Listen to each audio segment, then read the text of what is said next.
All right, so today we got 11.2, which is areas of trapezoids, rhombi, and kites. You've learned that a trapezoid is a quadrilateral with exactly one pair of parallel sides. These parallel sides are called bases. The height of a trapezoid is the perpendicular distance between its bases. In the figure below, a glide reflection of the first trapezoid results in two congruent trapezoids that fit together to form a parallelogram. The area of the parallelogram is the product of the height h and the sum of the bases b1 and b2. The area of one trapezoid is 1/2 the area of the parallelogram. So the area of a trapezoid is right here. It's A equals 1/2 times the height times B1 plus B2. Areas of rhombi and kites. Recall from lessons 6.5 and 6.6 that a rhombus is a parallelogram with all four sides congruent, and a kite is a quadrilateral with exactly two pairs of congruent sides. The area of rhombi and kites are related to the lengths of their diagonals. A diagonal is a segment that contains any two non-consecutive vertices in a polygon. So their area is 1/2 D1 times D2. And then down here will be a nice little chart for you to make sure you know how to do, because it tells you all of the ones that we've gone over so far: a parallelogram, triangle, trapezoids, and rhombi, and kites. So going on to examples. For example 1, we've got a trapezoid. So find the area of a trapezoid. That would be A equals 1/2 height times B1 plus B2. So the area would equal 1/2. The height is 12. B1 and B2, it doesn't matter which one is which, so I just did 16, or 6 plus 16.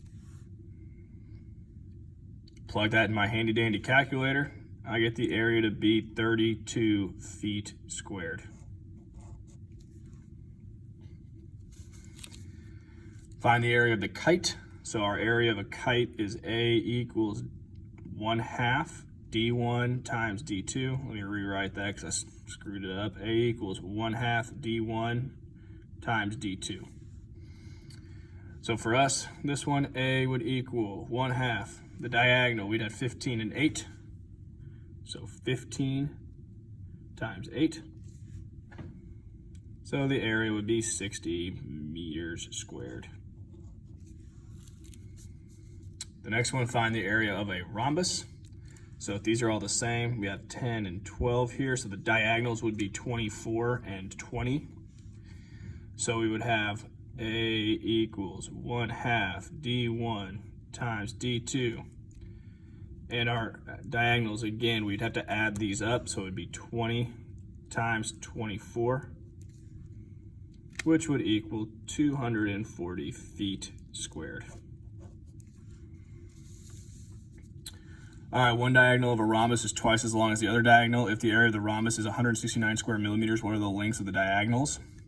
So if I drew me a rhombus here, ugly rhombus, but it's a rhombus nonetheless, and we'd have one diagonal that is twice as long as the other, so I'll put this as 2x, and this one will be x. And we've got area equals 1/2 of D1 and D2 times D2. The area is 169 equals 1/2. D1 we'll put as x, and D2 will be 2x. So then I would have 169 equals, we have x times 2x, which would be 2x squared, times 1/2 is just x squared. I square root both sides, so x will equal 13. So your diagonals would be 13, and then this one's 2x, so that would be 26. And the last one, find x. We're trying to find one of the bases. So we have area equals 1/2 h times B1 plus B2. I plug in my information. The area is 177, because it tells me that right there. Equals 1/2. The height is 13. Base 1 I'll put as 11, and then plus x. I'm going to distribute my 13. So I get 177 equals 1/2 times 13 times 11 is 143 plus 13x. I'm going to multiply both sides by 2 to get rid of that 1/2. So these will cancel.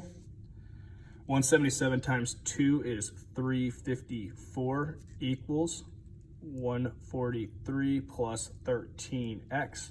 I don't really need these parentheses there. I don't know why I put them in there. Don't need those. I'm going to subtract 143 from both sides. And I'm going to get 211 equals 13x.